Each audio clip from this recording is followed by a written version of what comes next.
Bro, kali ini saya akan membahas silsilah ya, silsilah dari Nagashima ya. Ada beberapa yang masih penasaran mungkin ya bro. Terus memang saya juga belum menjelaskan secara detail ya, King Nagashima ini silsilahnya seperti apa ya. Karena di video-video sebelumnya ada beberapa, cuma nggak lengkap mungkin ya bro ya. Oke. King Nagashima ini kalau secara silsilah atasnya ya, saya ambil bloodline unggulan yang memang utama ya, untuk garis pengembangan di Japatoya ya. Ini genetik utamanya saya ambil dari penyempurnaan gen dari Dragon Killer bro. Jadi Dragon Killer lah yang bahasanya menjadi pondasi genetik ya. Pondasi genetik dari King Nagashima ini. Dari mana nyambungnya genetik Dragon terus sampai ke Nagashima. Jadi induknya Nagashima itu ada namanya Candedes bro.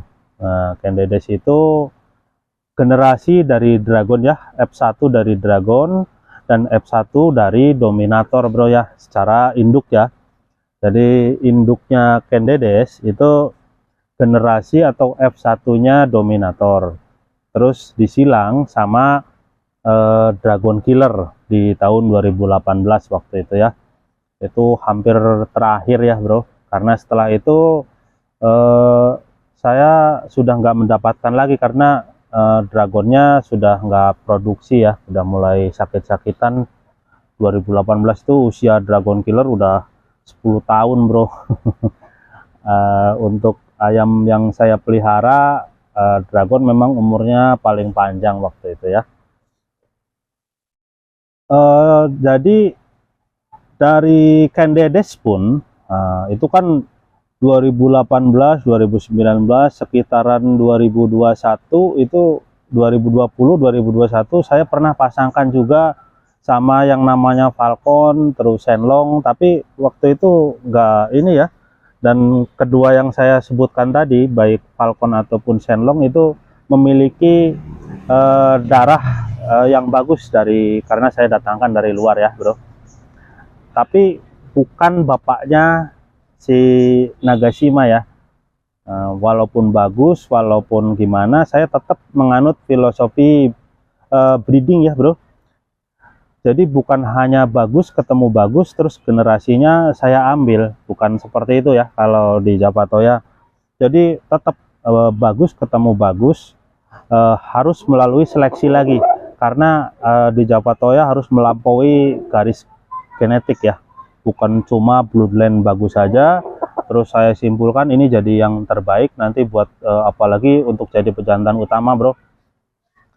Seleksinya panjang, banyak yang saya eliminasi, termasuk Shenlong maupun Falcon ya, karena saya nggak cuma ngejar oh ini pas lagi viral ini bagus, ini harganya sekian, nilainya sekian, enggak.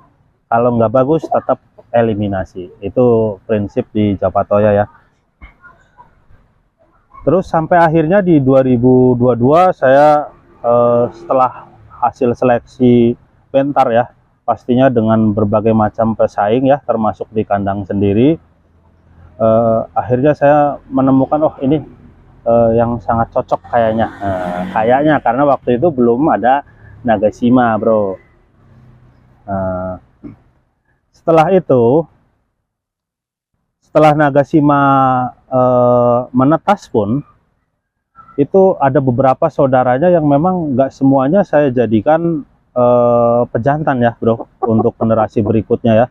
Karena ya itu, tetap walaupun sudah bagus, pejantan bagus, unggulan, indukan unggulan, saya harus melakukan seleksi lagi bro, seleksi lagi.